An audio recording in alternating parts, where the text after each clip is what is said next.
एक 12 साल का बच्चा, 8 जगह से टेढ़ा शरीर।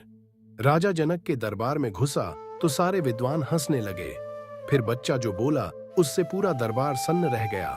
महाभारत के वन पर्व में एक अद्भुत कथा है, एक 12 साल के बच्चे की जिसका शरीर 8 जगह से टेढ़ा था पर ज्ञान सबसे सीधा। बहुत समय पहले आर्षि कहोड़ अपनी गर्भवती पत्नी सुजाता के साथ वेद पढ़ा करते थे। उनका अजन्मा बच्चा गर्भ में ही सब सुनता था। एक दिन गर्भ से ही बच्चे ने पिता को टोक दिया, पिताजी आप 8 जगह गलत उच्चारण कर रहे हैं। पिता चौंक गए। अहंकारी पिता को क्रोध आ गया।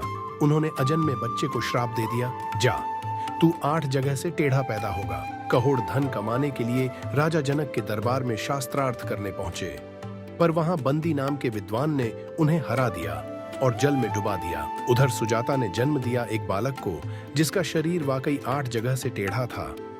नाम रखा गया अष्टावक्र। पिता की मृत्यु की बात उससे छिपाई गई। नाना उद्दालक आर्षि के आश्रम में बालक बड़ा हुआ। शरीर टेढ़ा था पर बुद्धि अद्भुत। 12 साल की उम्र में सारे वेद कंठस्थ कर लिए। एक दिन उसने सच्चाई जान ली, पिता मरे नहीं हैं, बंदी ने उन्हें जल में डुबा दिया है। बालक ने ठान लिया, मैं जाऊंगा और पिता को वापस लाऊंगा। अष्टावक्र राजा जनक के दरबार में पहुंचा।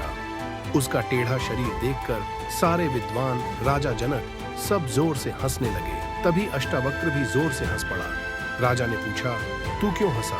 बालक बोला, मैं तो विद्वानों की सभा में आया था, पर यहाँ तो सब चमड़ी देखकर तौलने वाले चमार बैठे हैं। राजा जनक स्तब्ध रह गए। उन्होंने बंदी से शास्त्रार्थ की अनुमति दे दी और 12 साल का अष्टावक्र बंदी जैसे महान विद्वान को हरा गया। हारकर बंदी ने सच बताया, वह वरुण देव का पुत्र था।